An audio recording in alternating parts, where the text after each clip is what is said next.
Today, we're going to be covering Season 2 of Mob Psycho 100, which is composed of 5 major arcs. So, without further ado, let's start with the first one. The first episode of Season 2 starts off with a guy visiting Reagan to report a weird ghost that's been ruining his harvest. He's only farming as a hobby, but this is the 3rd year in a row and he's starting to get freaked out. The guy is broke, so instead of asking for cash, Reagan tells the farmer, just give me 30% of your next harvest. Later that evening, he heads to the field with Mob. Suddenly, a spirit possessing a scarecrow gets ready to attack. But before it can even do anything, Mob just one-taps it. Surprise, surprise, that wasn't the actual body. The spirit bursts out of the ground and instantly ties Reagan up. Mob tries to fight back, but the monster yells at him to stop or he will snap Reagan like a twig. The monster takes advantage of this and starts pushing Mob deep underground. But while he's getting buried, Mob realizes something. The spirit isn't possessing these tree roots. He's controlling them. That's why physical attacks weren't working. Mob realizes he can do that too, and he sends out a telepathic wave that's stronger to hijack the roots. The actual spirit, which is just possessing a skull, starts tweaking out and charges at Mob. And we see Mob using the roots really effectively to block and counter. He thinks a bit about all the ways he can use his power before effortlessly taking the spirit down, but the battle busted up the entire farm. Since there is no harvest, the farmer pays Reagan in fertilizer, gardening supplies, and seeds. Reagan, being the cheapskate he is, pays Mob with a packet of broccoli seeds. He asks Mob if he can grow plants with his psychic powers. Mob tries it, and it works. Reagan thinks he just found an infinite money glitch, but it tastes like garbage. We cut to Misato, who is planning on recruiting Mob. Since everyone now knows he's the white tea poison, she wants Mob to be the face of their school, but we all know Mob has zero charisma and isn't exactly a leader type. So she starts brainstorming ways to give him some confidence. Meanwhile, we find out Kamuro is stepping down from the student council. After the dirty deeds he did in Season 1, the guilt is eating him alive, and he thinks quitting is the right thing to do. We cut to Mob, who is staring at Tsubomi in the hallway. Misato catches him in 4K and calls him out on having a crush on her. How did you know? Genies overreact much? Misato sees an opening. She basically gaslights him into believing that the only way to get Tsubomi to notice him is to become the student council president. And yeah, Mob decides he's doing it. He starts working really hard to be the next student council president, all so that he can get Tsubomi's attention. A week later, it's election day. All the candidates are giving their speeches. We see Kamuro running again. He realized that quitting was basically just running away from his problems. He wants to win again so that he can actually fix the school and make things right. W character development. Finally, it's Mob's turn. He walks up to the mic, and some of you might have guessed it. He doesn't say a single word. He just stands there, frozen, for 5 whole minutes. After that, Mob lost the little confidence he had in himself. But later, he finds a letter in his locker. It's from a girl named Emmy. They meet up and Emmy says that she fell for him when she saw him on the stage despite how nervous he was. She asks him to go out with her. We don't really see Mob give an answer, but Mob is too nice to say no to anyone. So just like that, Mob kind of has a girlfriend. They go on a walk, and Mob is trying to keep his side hustle a secret, thinking if he tells her he's an exorcist, she might get creeped out. So he lies and says he works at a bookstore. It actually works out because Emmy writes novels. Mob starts walking Emmy home from school every single day. Get a girlfriend or something? Who am I kidding? Looks like we're finished here, so I'll be heading home. No! Bye.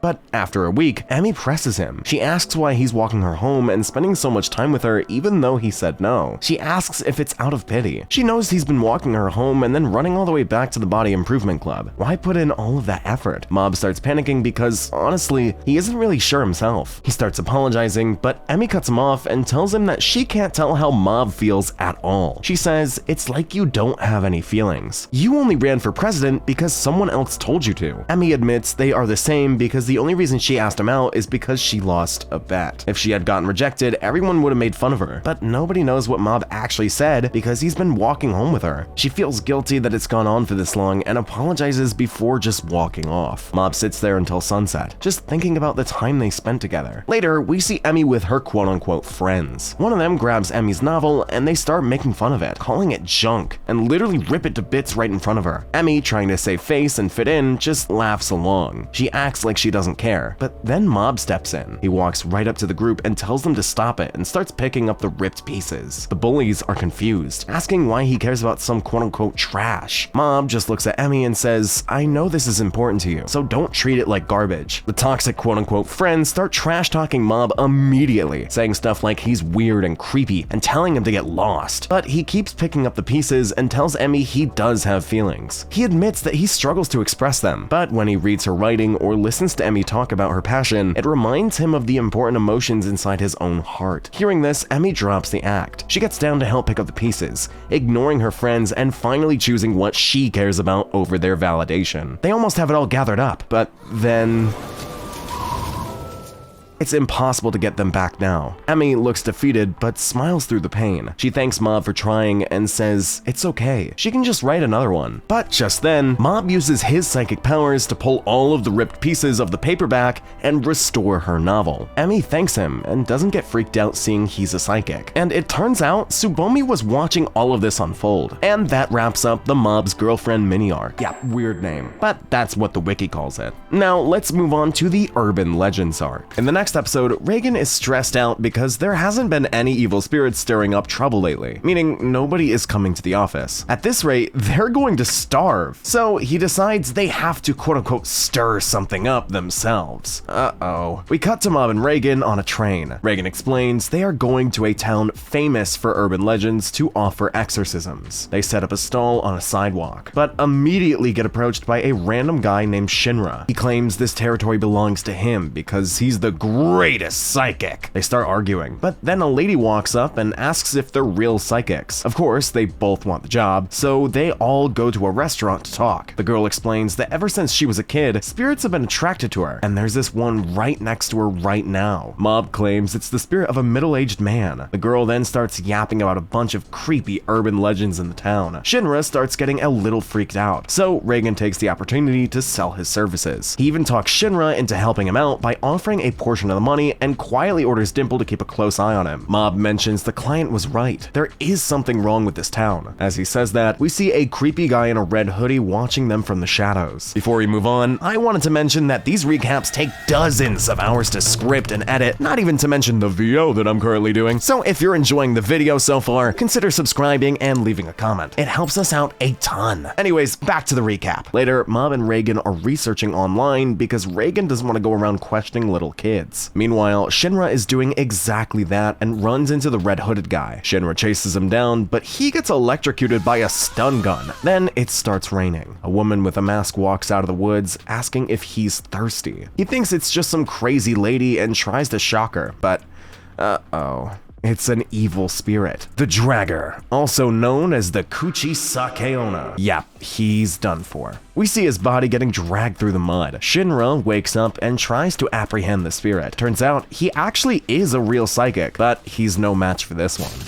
She breaks free and chucks him across the forest, trying to drown him in a swamp, but Dimple possesses Shinra's body just in time to save him. He tries to put up a fight, dodging her giant scissors, but knows this spirit is way too strong. He ends up breaking Shinra's ankle in the process, and things are looking bad. But he knows if he lets Shinra die, Mob won't trust him anymore, so he gets up to fight again. And yeah, he is completely toast. Actually, never mind. Mob comes in with the last-second clutch, but the Dragger manages to escape momentarily. Dimple explains that this monster was created by rumors. Since so many people believe the Dragger exists, their collective imagination gave it form and power. They can't exercise a spirit like that easily because it's fueled by public belief. They try to leave, but the Dragger traps them. Reagan tells Mob to run because she might absorb his power too. But Dimple realizes something. Mob is different. Mob has never been a part of the group chats or playgrounds where these rumors spread. He literally lives under a rock. He doesn't fear the Dragger one bit because he doesn't know the lore. And since he doesn't have a hint of fear, the Dragger can't absorb his power. Mob just looks at the Dragger and effortlessly exercises it. The episode ends with Shinra thanking Mob and Reagan. The red-hooded guy, who was just some random creep with no powers, gets arrested. Before heading home, they decide to check one last urban legend at a tunnel. Dash Granny. 2 seconds into the tunnel, they see it, a spirit of an old grandma sprinting straight at them at Mach 10. Mob tries to use his powers to stop her. Doesn't work. He tries again, no luck. Mob says they are doomed and everyone starts panicking. Reagan screams for everyone to run.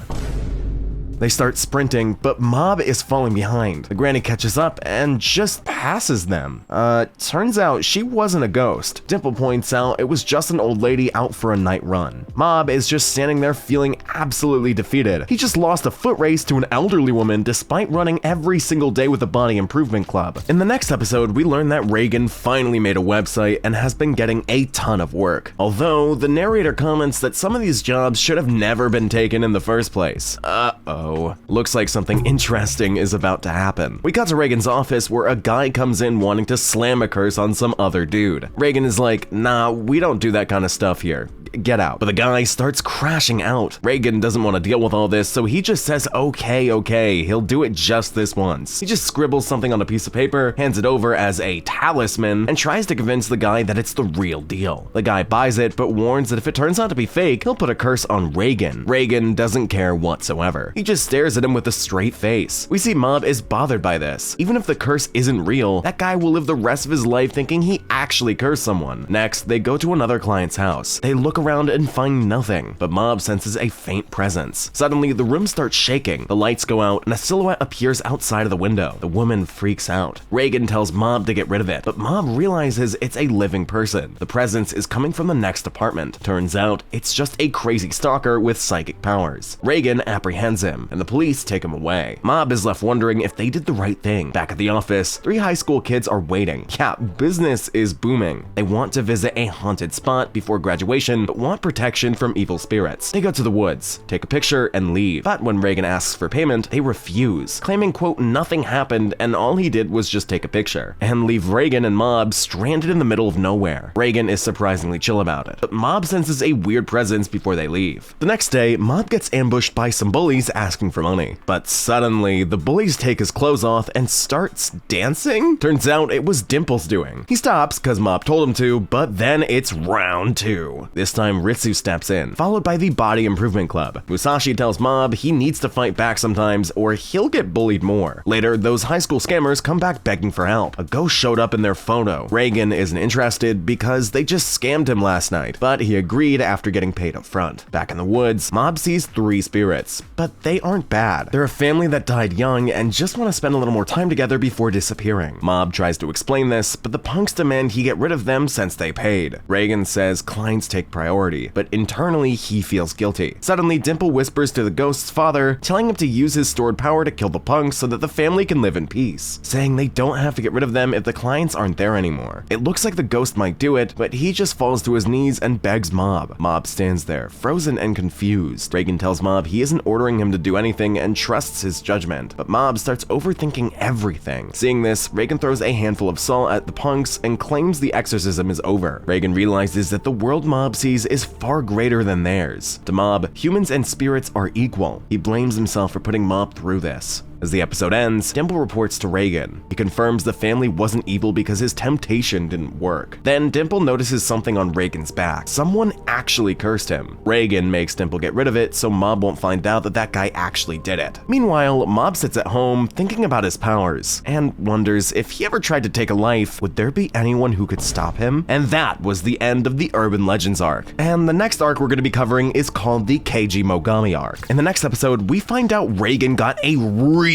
big job. He doesn't know what it is yet, but the client is extremely wealthy. The client even paid for a taxi, but Reagan took the train to save some money and pocket the difference. They go to the mansion and see it is filled with a bunch of so-called psychics. They find Shinra there, and we also meet Shinra's master. Matsuo from Claw is also there, and he really doesn't want to run into Reagan. The client walks up to the stage and says he has gathered the most capable psychics to see if any of them can help his daughter. He says he has tried everything and came to the conclusion that an evil spirit has possessed her and put her in a coma. Mob doesn't really sense anything, but the moment the rich guy says whoever can cure his daughter will get a massive reward, Reagan is all in. Of course, the other psychics don't want to let him go first, so they decide to play rock, paper, scissors to see who goes first. And as usual, Reigen wins. He's way too good at reading people. Reigen thinks about how impossible it is for him to cure a psychological illness, but he decides to go in and try his best. Inside the room, the girl says her dad has been weird lately. She claims he locks her up randomly in her room, stares at her, and even hits her sometimes. She also says he brings in a lot of strange grown-ups and lets them hover around and touch her body. Yeah, I think we all know where this is going. The rich guy denies all of it. Reigen walks out of the room, and the other psychics say there are no evil spirits possessing her. But one of Master Jodo's disciples goes in just to make sure. Everyone else starts doubting the rich guy, and he starts to sweat bullets. Reigen breaks the tension and says there is definitely something wrong with that girl. He starts pulling out some random but valid facts. He points out how she switched between calling him Papa and Father, and asks how in the world she knew he was a psychic when she shouldn't be able to hear or see them from inside that room. Just then, the glass behind him shatters. Yeah, she's possessed by a really powerful evil spirit. Dimple says that they should get out of this place immediately because the spirit is Keiji Mogami. He died 40 years ago and was a really famous psychic. 40 years ago, Dimple tried to possess him once, but he was no match for him. And Mogami wasn't trying to exorcise spirits. He was absorbing them. He planned on game ending himself that way so he can turn into a really powerful evil spirit when he died. And then Mogami basically rants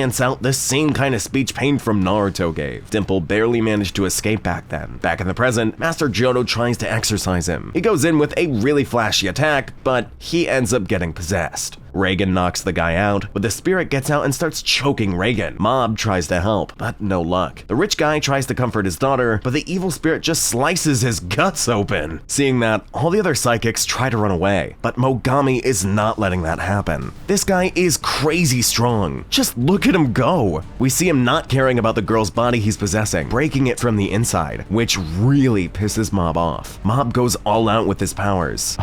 Oh yeah. It's not going to be easy. He tries again, but he fails again. That's because Mogami isn't just possessing the girl. At this point, he has fused with her. Mob tells Reigen this spirit is actually stronger than him, but Mob says maybe he can get him out if he chases him out from the inside. Dimple says there's no way a living human can materialize inside someone's body. Mob says he can do it by leaving his own body, the same way that Stalker did earlier. Dimple is completely against this idea, saying it will leave his real body completely vulnerable, and there is no way Mogami will just let him inside that girl's body. Mob tells Dimple to possess his body and keep it safe while he's gone. Reigen says it's a really bad idea because this loser might just keep Mob's body forever. But Mob is like, nah, it'll be fine. The moment Mob leaves his body, the evil spirit charges at him. Reigen tries to step in, but he gets slammed into the ground. Yeah, he can't move anymore. He's probably never been slammed this hard in his life. Then Dimple in Mob's body starts to throw hands with the evil spirit. The moment Mob gets the opening, he goes in. Inside the mindscape, he asks Mogami to leave the girl's body. He knows he probably can't just talk him out of it, but Mogami seems so human right now. Then they start fighting. Soon, the evil spirit realizes Mob is way stronger than he thought. Mob blows his limbs off, but hesitates to finish him off. Mogami says that psychic powers are derived from people's emotions. The next moment, he spawns right beyond Mob and punches him really hard. He goes on a rant about what makes humans unique is the different emotions they have. We see Mob is completely powerless now because Mogami was playing with him. The power he just used was the power Mogami imagined he had. And now that Mogami is imagining Mob has no powers, Mob has no powers. That's one heck of an overpowered ability. He starts talking about how negative feelings are inherently stronger as he's crushing Mob's soul. This guy really knows all the ins and outs of psychic powers. He knows all the exploits and exactly how to use them. As the episode ends, we see Mogami do something insane. He goes into Mob's mind and alters his memories so he views the world differently, turning Mob into someone with no psychic abilities. Episode 5 opens up by showing us a new transfer student.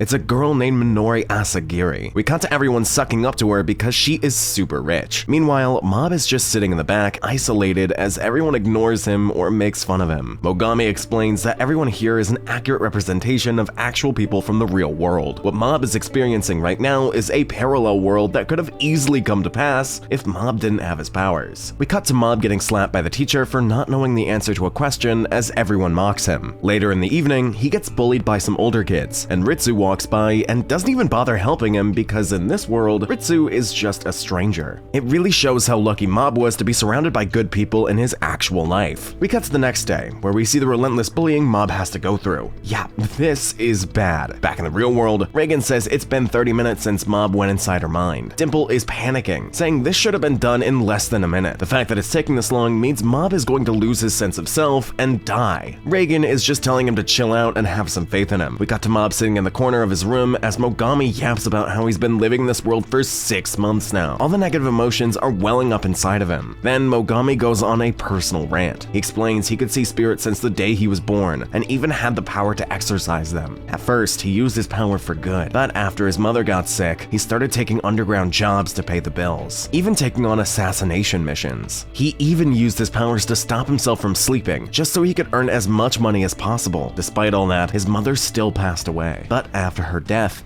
she turned into an evil spirit and started taunting him, saying it's all his fault. Mogami realized the deeds he did to pay the bills brought evil around him, and that ultimately ended up cursing his mother. So after he died, he became an evil spirit and decided to use his power for himself and change the world. He sought out those who brought misery and misfortune to others and punished them. By possessing this girl, Minori, he knew he could take out a lot of self-proclaimed psychics. He tells Mob he should use his powers how he wants to. He understands it now, doesn't he? We cut to the next day. Mob is feeding a stray cat, but then the same bullies jump him and start beating him up for no reason. Back in the real world, Dimple asks why Reagan is sticking around and tells him to run away because Mob is dead, and he has to accept that. But Reagan isn't budging. He believes in Mob. Seeing that resolve, Dimple decides to step up and help Mob out from the outside using his psychic powers. Matsuo actually ends up helping, allowing Dimple to fully break through the barrier. Back in Mob's subconscious, the bullying has pushed him to the edge. Mogami tells him that these people are cancers to society. He should stop letting them use him and just go berserk. He should let his negative emotions explode and use them against the entire world. And he actually does it. Minori is shaking in her boots, telling Mob to leave her alone or she'll have her papa's bodyguards beat the crap out of him. He just starts walking towards her, telling her to apologize, while Mogami whispers for him to make her disappear. She apologizes, but the next second, You'll regret it.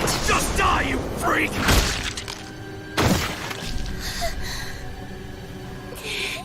Yeah, that's right. You should just die. Mob is choking that bully. Mogami talks about how Mob has finally changed, how he's just like his younger self, but he doesn't want him to go down the same path. Yo. The snot's talking to me. Dimple finally breaks in. It looks like Mob has completely lost himself because he doesn't even know who Dimple is. Dimple punches him straight in the face to knock some sense into him, telling him to get it together because Reagan and everyone else are waiting outside for him. After a bit of back and forth, it looks like Dimple is actually getting through to him. Mob is coming back to his senses and all of Mob's memories finally return. Fight on! Now that's a bit much. Mogami comes back and says it doesn't matter if his memories are back or not. The 6 months he spent here will forever be etched into his mind. Mob admits he's right. The world is filled with cruel people, but he realizes he's surrounded by a bunch of amazing people and he should be more grateful. Mogami says he's disappointed in Mob as Mob tries to talk no jutsu him into becoming a good guy, but Mogami isn't having it. Yeah, we are about to witness a crazy fight. Mogami pulls out some sort of spiritual mutation, but Mob is going all out this time. He is obliterating all of his attacks. But the next second, a giant spirit lands behind him and chucks him across the city. Mogami is still taunting him, forcing him to feel the agony of all the people that died, which starts to overwhelm Mob. But then he hears a voice and remembers he came here to save someone, and we see his counter hit 100%. Mob locks in. Mogami looks at him and says he's not the same boy anymore and asks who he is. And yeah. That's one unique look. The narrator says Mogami had made the mistake of overlooking something inside of Mob. Just as happiness shines in the shadows of sorrow, only in the darkest depths of fear does courage truly shine. That powerful blast from Mob's positive emotions at 100% completely annihilated Mogami, or at least that's how it looked. Mogami reveals that now that all the evil spirits he had taken and controlled lost their vessel, they will all be freed at once. Not even he can stop them anymore. Mob tells Dimple to run away and that he'll be fine. He promises Dimple he will save the girl and come back safe. As Mob is taking down all the spirits, Mogami talks about how, in the end, Mob will end up in the same place as him. And the visuals are crazy in this scene. Just look at this.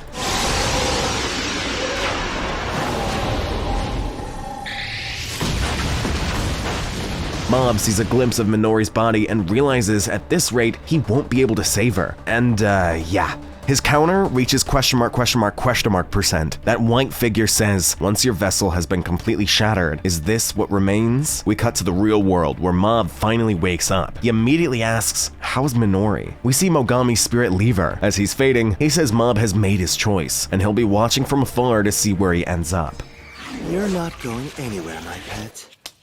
What an unexpected trophy. Minori wakes up and is shocked to see Mob there. Mob asks if she's actually like that in real life. She just says, yeah, I am, and starts to head off. But then she breaks down, apologizing to Mob for being so cruel. Mob says it's okay because he knows people can change. As the episode ends, we see Minori's dad saying there wasn't a single middle school student among the people that he hired. It's crazy how that kid wasn't even supposed to be there, but managed to cast out an evil spirit nobody else could, and then left without saying a word. Minori thinks that's so cool and wants to see him again. We see all the other psychics are back to doing their own thing. Mob asks Reigen why he isn't claiming his reward. Reigen says it's because so many people got hurt, so he doesn't count it as a success, and that you should never accept money that you feel that you haven't earned. If you do, you start taking the easy way out every time. Dimple thinks he just doesn't want to be held responsible, but Reigen brushes it off. He says history has shown that nothing good comes from drowning in wealth, fame, and power. He tells Mob to think about it. Mogami let his own power swallow him, and Mob is better off working part-time for him than becoming famous and powerful. Yeah, Reigen is one interesting character. And with all that said and done, we came to a rather wholesome conclusion to the Keiji Mogami arc. So we're moving on to the next one, Separate Ways. A lot of people in the community hold this as the best arc of Mob Psycho 100 across all 3 seasons because of its emotional impact. So trust me when I say that you'll want to stick around for this one. The next episode opens by showing us Reigen's past. We see some sort of sales center where a bunch of people are on calls trying to close deals. Reigen is packing up all of his stuff and leaving. This is Reigen fresh out of quitting his job. He rents a small office to start his own business, and we find out he has no clue what he's gonna do with his life now. He just rented that place because he wanted to do something, but he doesn't even know what. We cut to the present. Mob is in the body improvement club doing push-ups, and Musashi is hyping him up for setting a new record. Dimple is just there talking to himself, admitting that he thought this club was a waste of time, but he can see Mob changing and becoming more confident. The telepathy club is also there, and they all decide to hang out after school. Meanwhile, Reigen is up to his usual thing, and he's been getting a ton of calls lately. We cut to Mob and the others where everyone is talking about Mob's improvement. They thought he wouldn't stick to it for long, but here he is. They're yapping and start making plans about going to karaoke. All of this is a new experience for Mob, and he's genuinely enjoying himself. But just then, he gets a call from Reigen telling him to come and take care of his spirit. We see Mob turn him down, asking if he could handle things on his own today. He reminds Reigen that he told him before not to summon him on such short notice. But Reigen just brushes it off, saying it's not like Mob is busy doing anything, and says he'll be waiting before hanging up. Mob apologizes to his friends for not being able to hang out, but they're super chill about it, saying it's okay and they can always go again later. We see Mob go and one-tap the spirit. As they're leaving the building, Mob tells Reigen that despite what he thinks, he still has school and a private life, and tells him to stop summoning him out of the blue. Reigen just brushes it off again, saying, what do you mean by private life? You only go to some exercise club. And Reigen starts to take it way too far, telling him to grow up already. He basically questions if his schoolmates really understand who he is, claiming that by working with him, Mob is saving lives. He goes on and on about how he's his quote-unquote master, and why Mob is able to control his powers, claiming that without him, Mob would be a lost cause. He tells Mob to choose his social circle wisely, and says those kids don't care about him at all. Mob snaps back. He says that's not true. Seeing Mob react this way for the first time, Reigen gets a bit nervous and realizes he said way too much. Then Mob says, I'm starting to realize that not everything you say is true. Reigen starts to panic really hard and tries to change the topic, but Mob tells him he's not as gullible as he thinks. Yeah,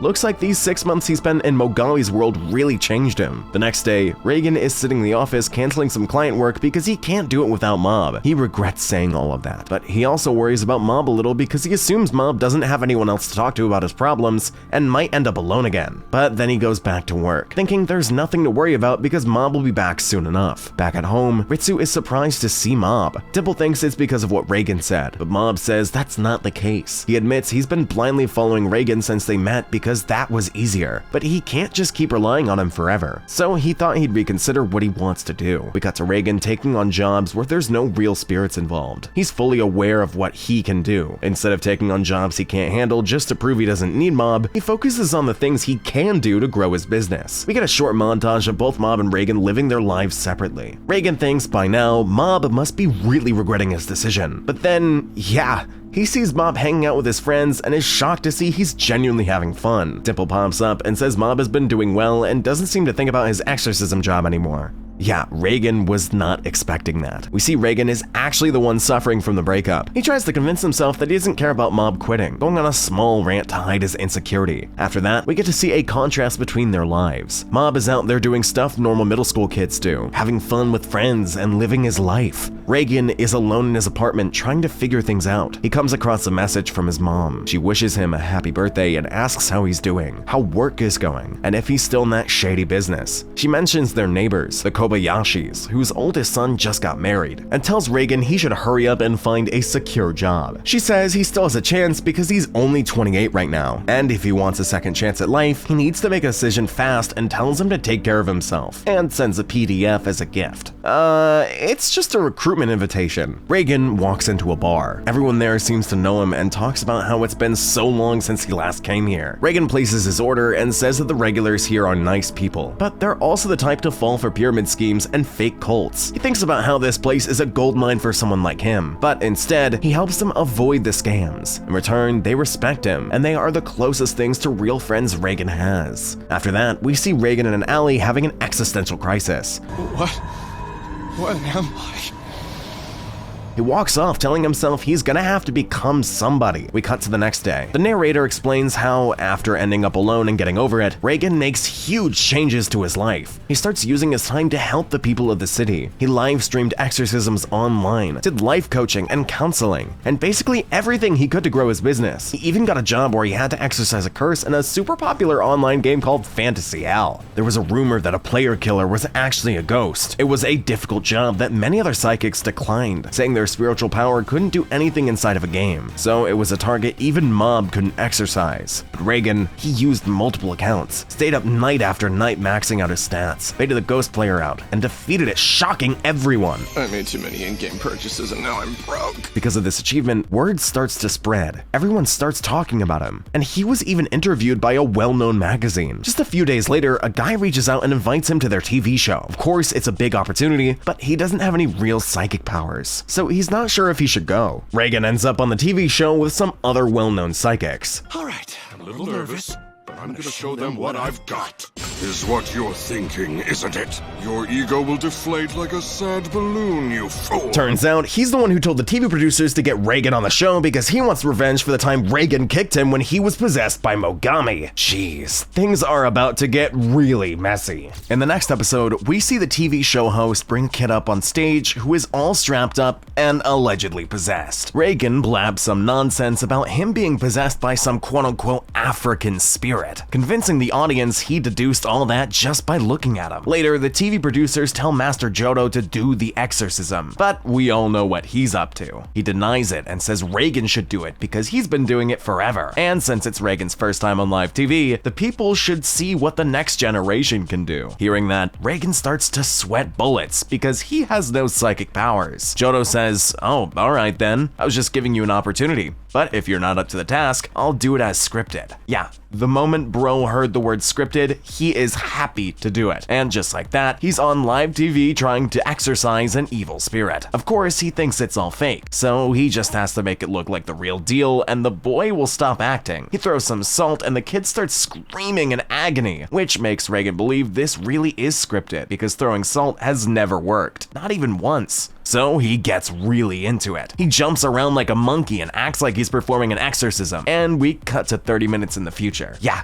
he's doing everything he can to make it look like a real exorcism while internally telling the kid to drop the act. The TV show host is like, "Reigen, you gotta wrap it up. Jodo will just do it." Reigen starts to freak out because he doesn't want Jodo to get all of the glory. But the host is like, "Nah, bud, you've been trying for 30 minutes. Jodo steps up and drops the bomb. There is nothing to exorcise because the kid isn't possessed. Yeah, it was a trap and the kid was acting. After that, everyone starts pressuring Reigen, and it looks like it's about time he gets exposed. Johto starts rubbing salt into the wound, and after that day, people all over the city are talking about how he really was a fraud. We cut to Reigen in his office, and he is absolutely crashing out. His entire career got snuffed out in a single day. He tries to fight back against the online allegations, but it's not working. Reigen goes to the bar and asks his quote-unquote friends to talk online about how he helped them with their problems so that everyone will stop calling him a fraud, but they just tell him to get lost and say they won't fall for his lies anymore. He decides to go home and wait till everyone stops caring, but there are a bunch of reporters just waiting outside of his house to ambush him. Later, he plans on holding a press conference the next day to clear his name. Yeah, I don't know how he's gonna pull this one off. The next day, he goes to the conference and his brain is completely blank. He thought he'd just have to argue with somebody, but that doesn't seem to be the case. He still tries to keep his cool and think of a way out. At first, it looks like it's just pure rage bait. Why are you here anyway? Then again, sometimes you just get tired of all this. What's with that attitude? But then he locks in. He says none of them in that room can prove that he has no psychic powers, and all the people who said he's a fraud are just self-proclaimed victims. He starts answering their questions one by one, but then a guy asks a very specific question. According to your graduation essay, you had some plans for the future. I want to be someone. And yeah, that seems to have hit a nerve. Everyone can tell Reigen might lose his cool. We see Reigen thinking, why did he decide to be a psychic? It's not like there's a lot of money to be made. It just all kind of happened after he quit his job and rented the office. He only tried it because his eyes landed on some magazine article, and he meant to quit this a long time ago. But that all changed when Mob came to his office. At first, he thought it was just a kid playing a prank, but he could tell Mob was really bothered by something. Seeing how his eyes were full of hope for an answer from Reigen, he just decided to say whatever came to his mind to send the kid home. We basically get to see this story from Reigen's perspective this time instead of Mob's. The stuff he said to Mob completely ended up changing Mob's life, even if he didn't mean to. Back then, he couldn't help but admire the kid that walked into his life. He realized he wanted something for himself too. He wanted to become someone special. And we see him regretting the fact that he just kept using Mob over and over again. In the end, he couldn't become anything. And by using Mob, all he did was hold him back from enjoying being a kid. Mob just wanted to change and be more social, but Reigen just caged him in. He sits in front of the camera for a few seconds without saying a word. He wonders if Mob is watching this. After a few more seconds, Reigen looks directly into the lens and says, You've grown up so much, you know? The media starts freaking out, asking what that means and who that message was for. But as all this is happening, the entire room starts shaking violently. Stuff starts to float around. And yeah, Johto is absolutely flabbergasted, thinking Reigen actually has psychic powers. Everyone is pooping their pants and asking Reigen if it's his doing. Reigen takes full advantage of the situation, looks at them, and asks if they still think he's a fraud. With that, the room starts shaking even more and everything goes black. As the episode ends, Reigen walks outside and finds Mob there. He asks Mob why he decided to come, and Mob says just cuz. Reigen asks him if he always knew what he was, and if he had been seeing what was on the news. Mob said yes, he always knew. From the day he met Reigen, he could tell he was a genuinely good guy. With that, we've come to an extremely wholesome ending to the Separate Ways arc. So it's time to move on to the next one, the World Domination arc. And if for some reason you've been waiting to see when Claw would make their next move in the story, well, this arc is for you. Episode 8 starts off with a quick flashback of Mob and Ritsu's childhood. Mob trips while playing outside and gets hurt, which makes him lose control of his powers a little bit. He doesn't end up hurting anyone, and it looks like his parents are just used to it by now. Back in the present, a new religious group has formed, and they are hunting for their beloved founder. And yeah, it's Mob. Bro did not sign up for this. Some guy even donated to them. So now they have an entire headquarters. Their only lead is that the founder is a real Esper in middle school. Misato wants Mob to come out because then the group will get even bigger. Why? Because, well, it just seems like it'd be fun. We cut to Mob in school, where the teacher announces it's time for their annual marathon. Later, Misato brings him up to the roof. She tells him to use his powers to win the marathon and shock everyone so the religious group finds out Mob is the leader they've been looking for. Apparently, during that press conference the other day, they got a split-second shot of Mob's back, and after analyzing the picture, they found out his uniform is from Salt Middle School. So they will for sure be observing the marathon, and it's his chance to let them know he's the one. But Mob hits hits her with the "nah-uh." He says that's cheating. He's been jogging, so maybe by next year he can place in the top 10. Misato points out that next year they won't have time because the high school entrance exams. Mob starts panicking because he was planning on placing in the top 10 next year to ask out Tsubomi. So if he can't do it next year, it just has to be this year. The issue is, bro was the 291st last year. Tomei tells him he can't jump from that to the top 10 in just 1 year. Mob says he'll do his best. In comes Onigawara, who hypes up Mob and gives him his brand new running shoes before taking his leave. So you ended up with him, Kageyama? Onigawara bought those shoes in the wrong size.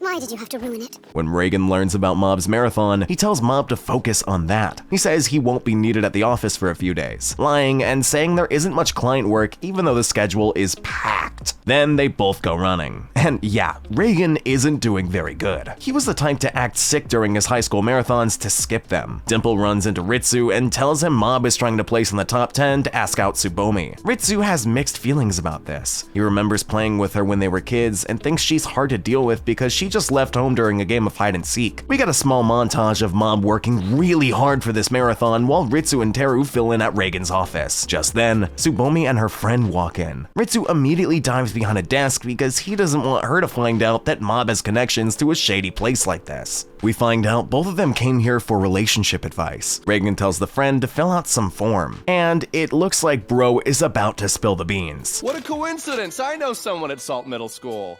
Damn it, Reagan! You shut your mouth! As Reagan is talking to the friend, Tsubomi spots a picture of Mob and Reagan on the wall. Right after that, she asks Reagan if she can ask a question too. She says the person she likes is someone she met in cram school. Who's gonna tell Mob? Reagan just throws some generic advice out there while Ritsu is freaking out in the corner thinking about what will happen when Mob finds out. Outside, we find out Tsubomi made up that entire cram school story just to test Reagan. Oh, thank goodness. I don't think anybody saw that coming. We cut to the day of the tournament. The people from the religious group are camping in front of the finish line to see their quote-unquote leader. Mob, despite all of that training, is extremely nervous, but Musashi hypes him up and Onigawara is happy to see that he's put those running shoes to good use. 2 seconds after the race starts, Mob ends up bumping into someone and hurting his knee, but he gets back up and keeps running. Dimple asks if he should possess him and get him to the top 10, but after seeing the look on Mob's face, he knows that's not what he wants. Mob passes his parents and they hype him up. Tsubomi spots him and thinks about cheering him on, but decides not to distract him. But at this point in the race, Mob is completely out of juice. His form is all wrong, and Dimple suspects he sprained his ankle. Reagan spawns in and joins the run to help Mob keep his face towards the end. But things are not looking good. The Body Improvement Club is so far ahead that even if he starts sprinting now, he won't catch up. If he wants to place in the top 10, Mob has to pass 64 others. Mob is still giving it his all, but yeah, he passes out. The teacher standing by tells him to not push himself this hard and lets him know Ritsu got 9th place. Mob is happy for him, and the teacher points out how Mob used to be really gloomy, but seems happier these days. Oh, and those religious guys didn't get to see their quote-unquote secret shadow leader. Back at home, we see Mob's mom preparing a feast. Suddenly, the doorbell rings. Ritsu thinks it's Mob and goes to get it. What's up? I know you. You're that kid from... How did you find this place? Ooh, things are about to get bad. Ritsu's mom starts walking towards the door, to which Sho just sighs and says that complicates things. Mob returns home to see his house up in flames. He walks into the burning house telling himself that everything's alright. His dad took the day off to see them run today, and he's strong and reliable. His mom is always extra careful while using the stove. And not to mention, Ritsu is here. He keeps telling himself that they're alright and starts walking upstairs as we see his counter go up. He opens one of the doors and it's his family's corpses burned to a crisp. Dimple keeps yelling at him to close his eyes and look away, but it's already too late. Mob is about to go berserk. Dimple is screaming at Mob, desperate to stop him from going nuclear. He yells that the charred bodies are fake. just dummies created with psychic powers to trigger him. But Mob looks at him like, do you really expect me to believe that? Those terrible 6 months in Mogami's mind actually changed him. Mob uses a new sensory ability to scan the area and says he found them. He thanks Dimple for stopping him from losing control and doesn't waste a single second. We cut briefly to Teru getting jumped by someone from Claw. But back to the main event. Mob jumps in front of 2 adult espers. They ask Mob how the heck he managed to find them first and goes in to attack him. But they are messing with the wrong middle schooler. Mob is sitting at 100% right now. He asks the Joker guy where his family is, and this guy doesn't answer fast enough. Mob launches him into the stratosphere. The big guy steps up, bragging that he can turn his energy into indestructible armor, and punches Mob. As you might have guessed, it doesn't even leave a scratch on Mob, and in the next frame, we see the big guy getting packed up. The thugs admit that they were on their way to burn the house, meaning someone else beat them to it. Yeah, it was Sho. The Joker guy wakes up just long enough to say reinforcements are coming before passing out again. Mob gets picked up by the former SCAR members Koyama and Sakurai. Mob is about to flip out because they don't know where his family is either. But then they mention Reigen is waiting for him. Mob lifts the car with his mind and flies them to the rendezvous point. When they arrive, Dimple fills Reigen in on the situation. Reigen pulls Dimple aside and asks, "You made that up about the fake corpses, didn't you?" Dimple admits, yeah, mostly. He had to say something to stop Mob from erasing the neighborhood. But he did have some reasons to believe it, though. It looks like Reigen is about to tell Mob the truth. This feels like a terrible idea. He walks up to Mob with zero hesitation and tells him that there's nothing to worry about, that he believes his family is alright. Reigen says someone likely saved his family and planted the dummies to throw off the attackers. Hearing that from his master, Mob finally relaxes and passes out. So here's the situation. Claw is launching coordinated attacks on all of the X members because they see them as traitors. All the X-Claw members realize they need a strong leader to fight back, so they came to Reigen. Talk about being misguided. Oh, and Reigen's office was also attacked. Fortunately, he was out getting a quote for renovations when it happened. Tara walks in, tracking a captured SCAR member, and they get the info out of him using the same torture technique. Is that so? Stop resisting. Nobody can endure this torture. The boss has finished gathering espers from around the world and is ready to make his move. We cut to Claw HQ and finally see the boss man, Toichiro Suzuki. After 20 years, he's ready to take over the world. He uses a tech nerd esper named Hattori to hijack all the channels. Hattori's power allows him to infiltrate and control electronic devices, but he has absolutely no clue how it actually works. Toichiro goes live on every channel and straight up declares war on the entire world. He says they will control the world with psychic power, and opposing them is a death sentence. And one step to their plan is to completely demolish Japan. We also learn Sho actually wants to take his dad down. That's why he kidnapped Ritsu. Oh, and Mob and Ritsu's family is safe. They basically made up a story on how they won some lottery and got a free trip to some hot spring so that they'll be there for a few days. And Sho says he knows Mob isn't the type to blow up without a really good reason.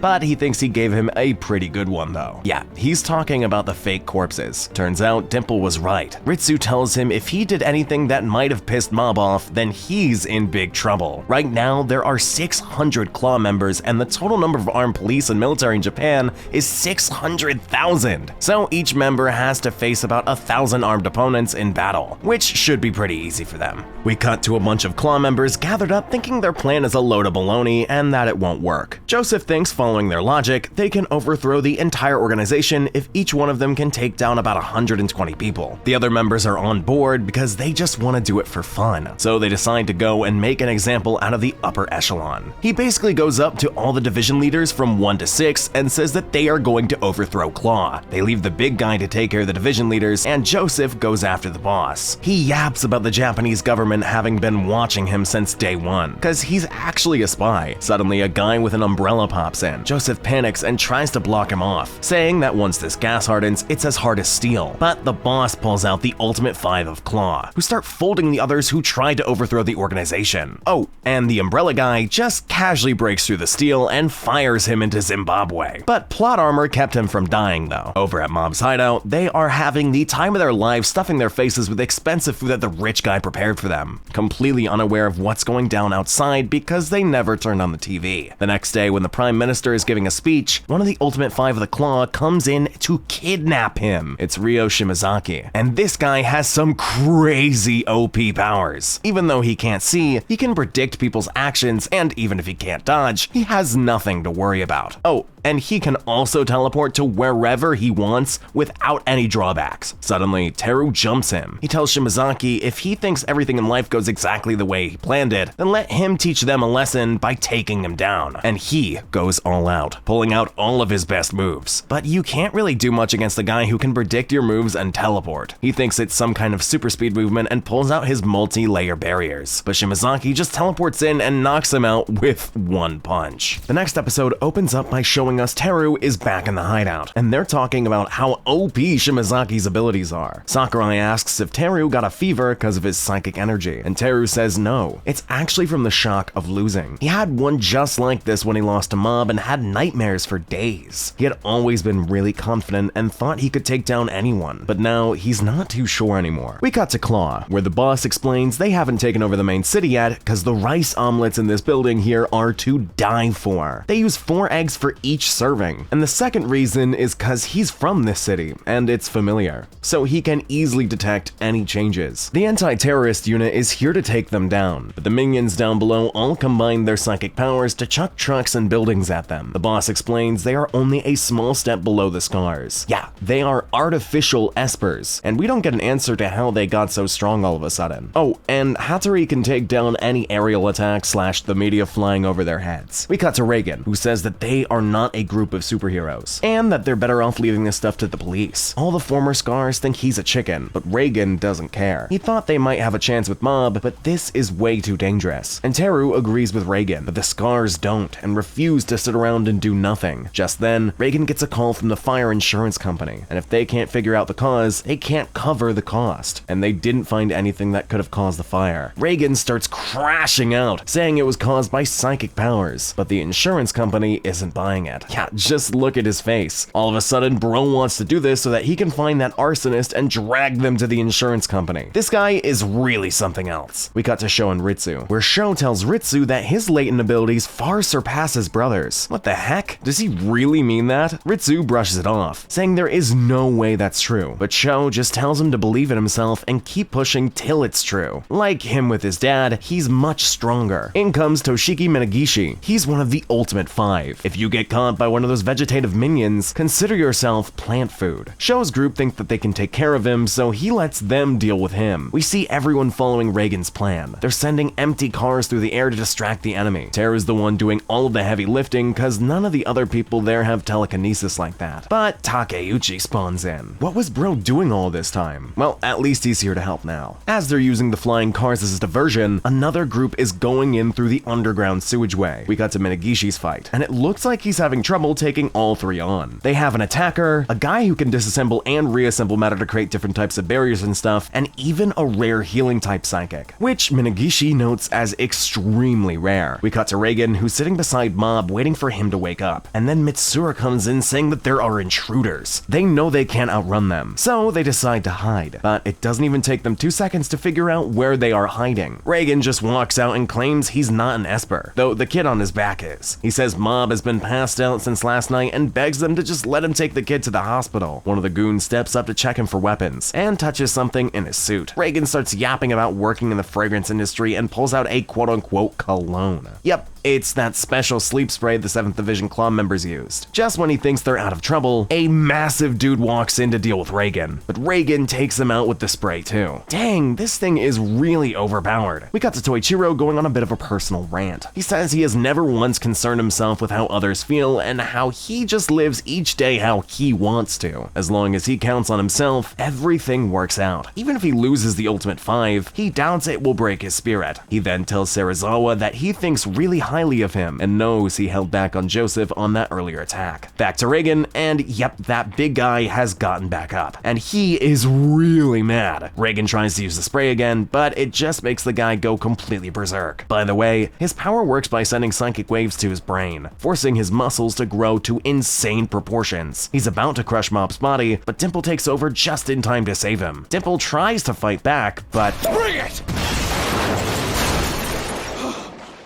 Oh, he takes a hit that looks really bad. Dimple confirms it wasn't as bad as it looked thanks to Mob's shoe slipping off. Now that Dimple knows how strong this brute really is, he makes a run for it. We get a quick cut to the Body Improvement Club, who gets stopped by the police because Claw's shenanigans have blocked off part of the city. Meanwhile, Teru's group gets discovered by a bunch of scars. Tarada immediately folds, claiming he was just acting as a spy and offering up all of his gathered intel if HQ let him join their operation. And things just keep getting worse. Minagishi single-handedly takes down Sho's minions. Plus, the group trying to sneak in through the underground sewage system gets confronted by none other than Shimazaki. We cut back to Dimple in Mob's body. He tries to blend into the crowd, but spots Tsubomi nearby. Knowing Mob would never forgive him if anything happened to her, Dimple steps up and pulls out a full power barrier, but it does absolutely nothing. The big guy punches Mob so hard it literally pushes Dimple out of his body. Mob's body goes flying through the sky, but the Body Improvement Club ends up catching him, wondering why their friend just came soaring through the air like a football. Musashi confronts the big Scar member about this, but yeah, I don't think it's a fight they should take. Onigawara tries to tackle him with no luck, and in the next frame, the whole club gets flung away by a single arm swing. The brute slowly walks towards Mob, looking ready to crush him, but Musashi steps in just in time. He says he doesn't know what kind of grudge this guy has against someone like Mob, but there is no way he'll let him step on him. He talks about how seeing Mob give it his all every single day motivates the rest of them to work even harder. You can literally hear Musashi's bones cracking as he declares he will die before letting anyone hurt Mob. The next second, Dimple possesses Musashi. With his insanely fit body, Dimple is confident he can take this guy on, and he's right. He crushes the brute into a concrete wall, stating that muscles built using psychic powers are nothing compared to muscles built through training hard every single day. Dimple leaves Musashi's body, and the rest of the club hypes him up, praising how incredible he is. Musashi is super confused, but just goes, okay. However, the celebration is cut short when the brute wakes up again. Musashi can't even move his arms anymore. Yeah, they are all going to oh, never mind. Mob finally woke up. The episode ends by showing us that Ritsu and Sho have finally made it to Toichiro's tower. In episode 11, we see Teru and the others were able to take down all of the scars, and this guy Tarada gets up and starts yapping about how he, quote-unquote, acted like he betrayed them to launch a surprise attack. Yep, sure buddy.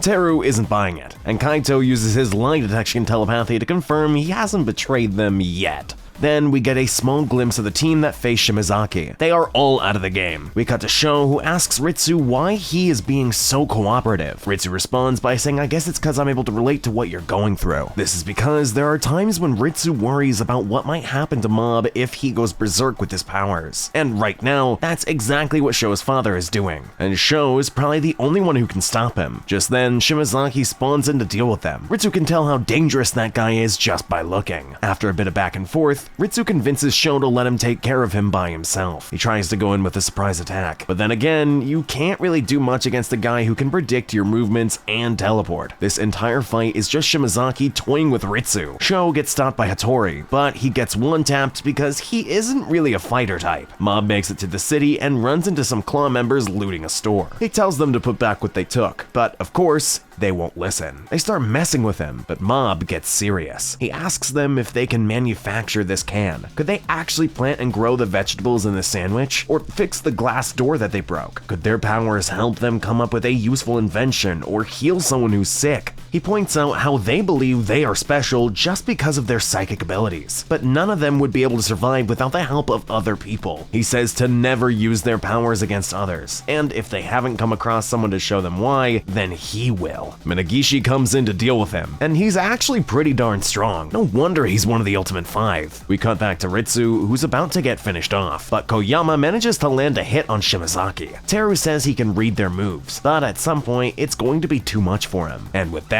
the fight is on. But it looks like the outcome is going to be the same as last time. This guy is just way too strong. Back with Mob, Matsuo comes in to back him up, and his evil spirits scare the small fries away. But yeah, bro was no match for Minagishi. One of the minions picks up a weird bottle, and Matsuo starts freaking out, saying anything but that, and how even he can't control that.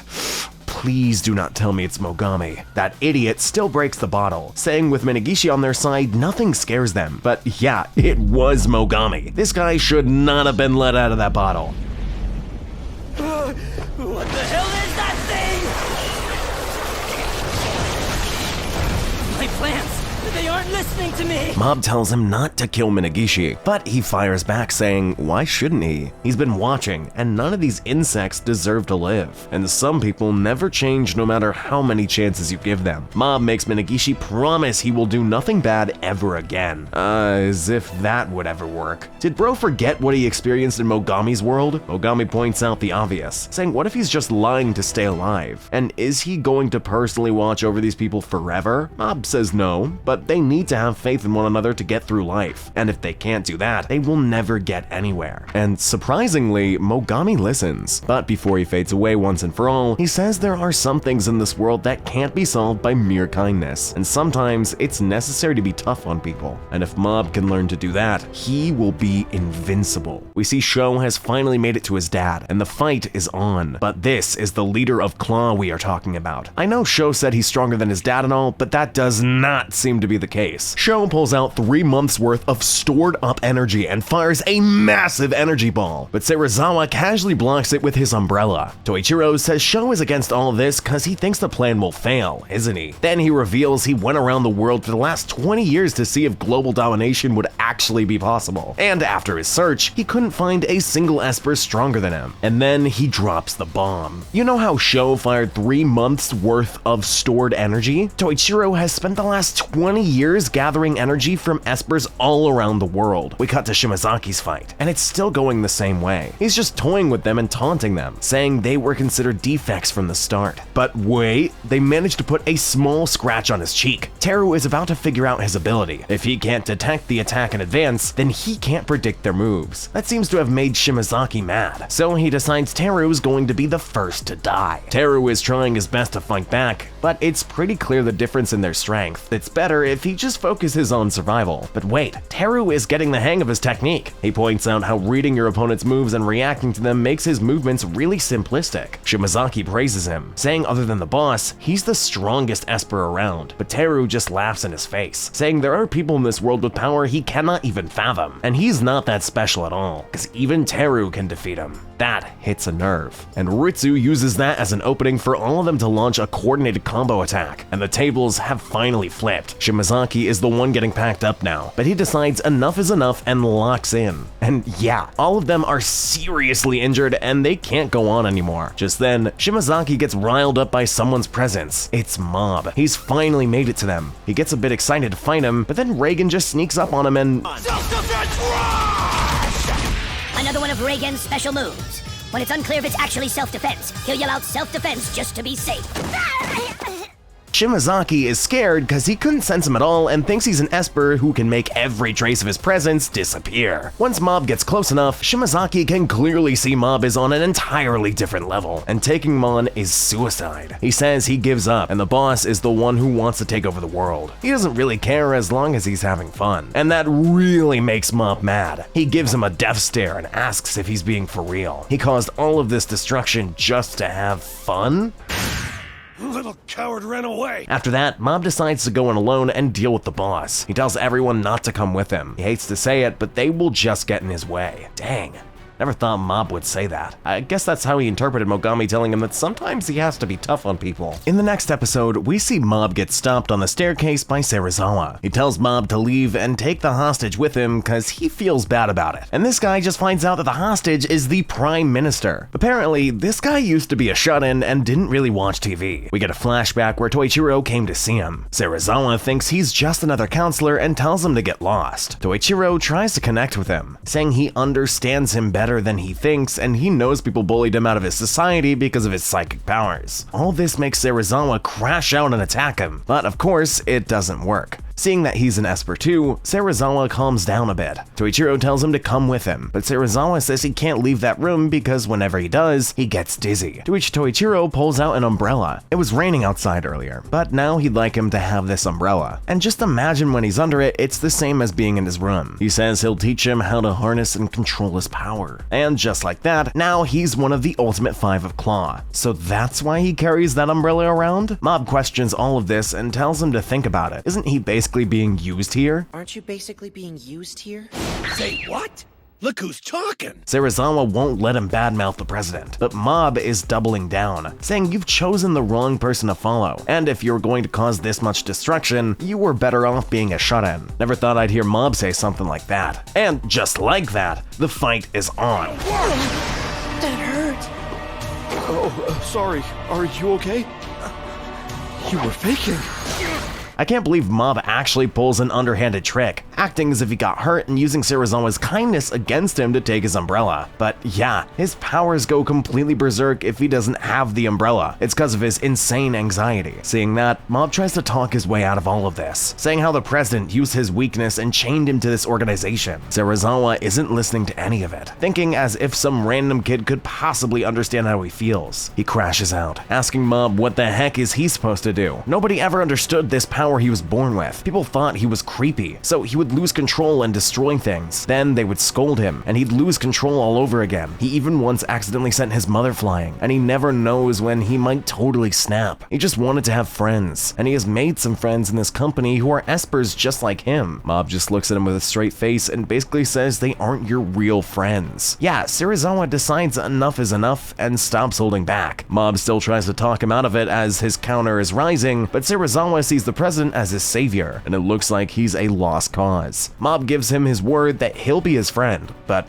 oops, Serizawa fires. But there is nothing to worry about because Mob has reached 100%, and it looks like he's sucking up a part of his energy. He says he can sense everything Serizawa is feeling, and so much of his energy is filled with sadness. After that, he just fires the energy back at him. Serizawa gets to see everything Mob experienced till now and realizes Mob is the same as him. We cut to Sho, and no wonder he got folded. I don't know what made bro think he was stronger than his dad, but it's whatever. Toichiro says torturing normal humans to awaken any psychic abilities they might have was a failure. Even if some people did get psychic powers, the results were insignificant at best. All those Claw members right now are actually using Toichiro's powers. He's able to share his abilities with anyone he chooses, and he can also absorb other people's abilities as his own. That's the secret behind his strength, and he has kept this secret from everyone. He only gave just a fraction of his energy to these 600 soldiers. But just because it's a fraction doesn't make it any less vital, because he has gathered a ton of energy over the last 20 years, and he will be reclaiming his energy from those who lost. Yeah, this guy is literally made up of psychic energy at this point. How's his body even able to store that much? Toichiro is about to finish Sho off, but Mob has finally made it. He learns Sho is the one who set his house on fire, but he's not mad about that anymore. He can tell how much Sho is going through it right now. Sho can tell how much Mob has changed. Toichiro thinks Serizawa lost, but Mob says he's wrong. Human relationships aren't so easily defined as winners and losers. We see a flashback of what actually happened. Serizawa tells Mob even though he's really grateful to the president, he doesn't understand the need for them to hurt people. It was easier to just not think about it, so he didn't. But if his happiness comes from someone else's tears, then it's not something he wants in the first place. He thanks Mob for making him realize that. Toichiro just trash talks him, saying it doesn't matter. And at the end of the day, he's only complete when he's on his own. Mob says he's wrong and he doesn't get it. Everyone grows because of the encounters they have with others. People need other people in their lives, and someday he will need them too. And when that day comes, he's going to regret it. He says let him help him. If he needs someone to talk to, he'll be there. Toichiro just laughs it off, saying those kind of things are for the weaklings of this world. Sho fills Mob in on how Toichiro's ability works. Seeing how Sho can barely move, Mob gives him some of his energy. And seeing Mob has the same power as him, Toichiro lunges at him, saying Mob has the potential to become his mortal enemy. Mob thinks he can just talk him down too, but of course that won't work. Dimple is trying to say that, but he gets sent to Zimbabwe. We cut to Reagan and the others. He's talking about what makes Mob truly great is his ability to tell people exactly how he feels. That speaks to their hearts more than anything else could. Just then, they see Dimple falling down from the sky, and he fills them in on what's going down. We cut to Mob, who's still trying to talk Toichiro out of all of this, saying nobody is born complete, and helping each other is what gives our lives meaning. But nothing is going to get through that guy's thick skull because he truly believes even among people who are gifted with the power of ESP, his powers are far greater. And when he came to that realization, it was like the entire world could fit right into the palm of his hands. That was when he was in middle school, just like Mob. Mob still fires back, saying nobody should be allowed to place a value on another person's way of life. But of course, as you might have guessed, Toichiro cuts him off and talks about how he doesn't need anything or anyone. Then he starts trash talking Sho, calling him a failure, which really ticks Mob off. And with that,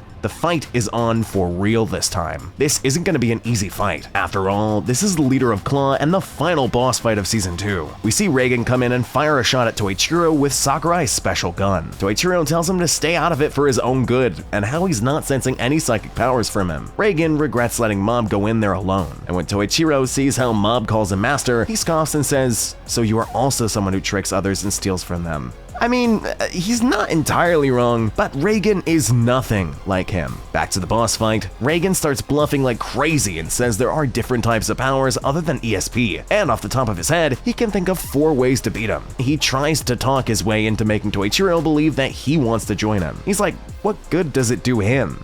And Reigen says he can easily make Mob and the others join him too. Toichiro responds with, "Maybe if you tell me about these methods of defeating me, if you actually have any." Reigen is like, alright, he'll show him a power other than ESP. He just goes in for a punch, saying brute strength. Yeah, of course it doesn't work, and just when it looks like Reigen is about to get blown to bits, Serizawa comes in to save him, but his umbrella gets completely fried. Toichiro wants to get Serizawa too because he betrayed him, but oh yeah, it's about time. Mob has reached 100%. He states he has one last thing to say to him, those who don't understand the feelings of others. Then he just cuts himself off, saying there is no point, and some people have to learn it the hard way. Toichiro goes straight towards Serizawa and Reigen for the kill. But of course, Mob isn't letting that happen. As they're falling off the building, Minagishi decides to catch them because he owes Serizawa. But Hattori points out that he's also a traitor to the boss now. Toichiro just starts to fire energy balls at them, trying to kill everyone down there. Mob tries to get him away, but he just makes him eat dirt with one strike, and he did that just by using 10% of his energy. As the episode ends, Mob gets up and Toichiro points out how Mob got hit on purpose to provoke an internal reaction. Things are about to get wild. We are in the last episode of Season 2, and this fight is about to be crazy. Toichiro bumps up his output to 20%, and it looks like he can do everything Mob can. As the fight rages on, we see Mob slowly lose himself. He starts to laugh and is enjoying this fight more than Toichiro. The others down below are completely stunned seeing the sheer scale of their attacks. Back to the fight, Toichiro talks about how deep down, Mob is just like him. I mean, just look at that face. But the moment his eyes land on Ritsu, he gets that same flashback and comes back to his senses. He's angry at himself for almost losing control, and then flies up to deal with Toichiro. We see him bump up his output to 50%. At first, Mob says Toichiro was just unlucky, but then corrects himself saying it wasn't luck that he was missing, it was bonds. He lived in total solitude, and Mob knows how it feels. Mob says Toichiro might not believe this, but it's true. He really doesn't want to hurt him. And then he pulls a Chibaku Tensei using all of the buildings around them. People down below are talking about how the president's aura has suddenly vanished, and they think Mob won, but Sho says it's not over yet. Toichiro's aura didn't disappear, it only changed. Back to the fight, he jumps out of the sphere with insane speed and chucks Mob at the ground really hard, and then uses that same sphere to crush him. Toichiro pulls him out and grabs him by the collar, telling him to get back up and keep fighting. But Mob says he's done. He hates to admit it, but he's just not strong enough. He doesn't have what it takes to show him a new path to follow. That makes Toichiro go on an absolute rampage, saying Mob's the one who awakened these destructive impulses, and now he has to deal with them.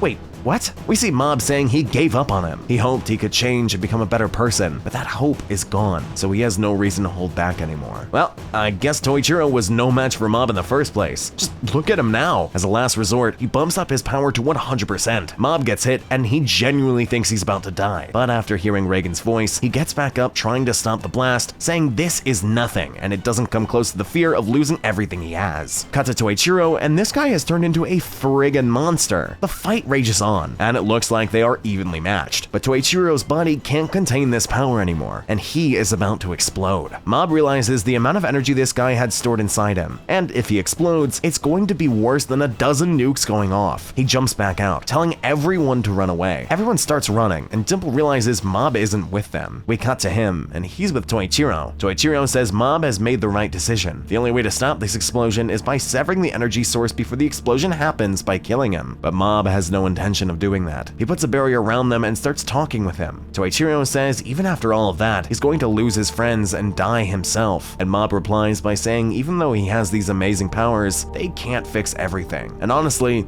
He's okay with that. He still has a choice, and he controls his own destiny. It's his life, so he gets to be the protagonist, and that's why he chose to be here. No matter how much he dislikes him, he can't just leave him there to suffer on his own. As he's about to explode, we get a flashback of Toichiro's life. His wife would always tell him they need to be gentle, but Toichiro just let it go in one ear and out the other. His wife trying to tell him that he can't control people's hearts with psychic powers, but he brushes it off, saying true power is absolute. So she decides to leave. We get a small clip seeing that Toichiro has finally realized his mistakes, and then back to the present. Mob is trying to absorb all of the energy to stop the explosion, but it's just too much. Despite all of his efforts, it still explodes. Everything goes quiet for a while, and then we see Reigen and the others find Mob and dig him out. There is a weird circle-shaped hole on the left side of his chest. How did that happen? They get out of the debris and think about going home, but Mob's home was burned to bits, and they'll need 3 days to fix it. Reigen suggests they can all crash at his place.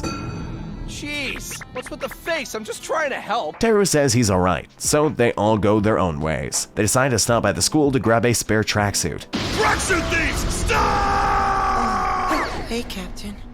I think I just peed a little. Yeah, they end up running into Musashi. They're planning on doing a training camp, and there is enough room for all of them at his granny's house. It's pretty obvious Ritsu does not want to go, but Reigen is like, oh, that sounds great, and says he'll just take a cab home. Cut to Teru. He totally forgot about how he got jumped in his house too. The next day, we see there is a giant broccoli in the middle of the city. Cut to Mitsura's hideout, where the kids decide to stop coming there. Cause if everything goes well with the research, he can give normal people psychic abilities. There might even be more misguided people like this, so they all think this should stop. Mitsura thinks about it a little bit and says they are right. He's gonna stop all of this, but says they are still welcome to come here and hang out once in a while as friends. Cut to Koyama and Sakurai thinking about what to do with their lives. Koyama wants to start his own ramen shop, and Sakurai got an interview at a convenience store. Cut to Joseph. He has captured Toichiro. Sho asks what will happen to him, and Joseph says under normal circumstances he would be executed, but who knows? They might keep him alive as a research subject. Before they go, Toichiro tells Serizawa not to worry about him because he never thought of any of them as his comrades. He tells him how people are going to try and manipulate him because of his lack of self-confidence, so make sure he doesn't let them. And he tells Sho he hoped he would have the chance to reconnect with his mom again, but his pride ruined that. He apologizes for that, but Sho says it's fine. He's been seeing his mom every now and then, and believe it or not, she's always asking Sho how Toichiro is doing. Toichiro finally realizes Mob was right. People really do need one another. We cut to Reigen's office. Nobody had actually attacked him. A mouse just bit some wires, causing a short circuit. So the insurance company took care of it. And remember the hole in Mob's pocket and that giant broccoli? Yeah, that's the pocket Mob kept those broccoli seeds in that he got all the way at the start of the season. So that's why there's a giant broccoli in the city. As the episode ends, we see Serizawa is now going to be working for Reigen, and he even gets a fresh haircut. With that, we come to another wholesome ending for season 2 with everyone's lives going back to normal. With all that being said, click right here to jump into the season 3 recap once it's posted. If you're looking for more content from us, be sure to browse the channel and join our Discord to chat with us and other anime fans. You can find the link in the description and the pinned comment. Thank you for watching, and we'll see you in the next one.